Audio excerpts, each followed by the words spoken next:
To Georgia, a key battleground state where, as we mentioned, the first day of early voting set a record. Rachel Scott is tracking the latest for us. Good morning to you, Rachel. Robin, good morning to you. More than 328,000. That is how many people election officials say turned out to vote early in person on the first day of early voting here in Georgia.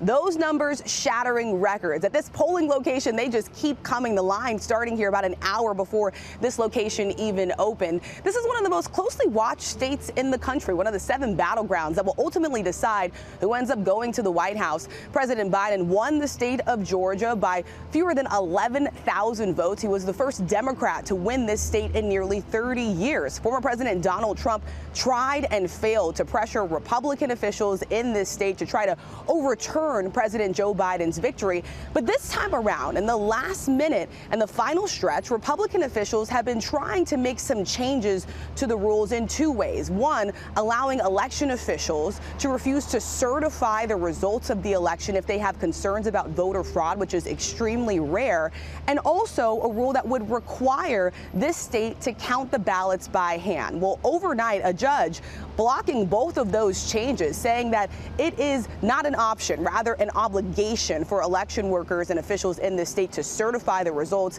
and calling that last-minute push and the final stretch to try to get this state to count the ballots by hand too much too late, George. Rachel Scott, thanks.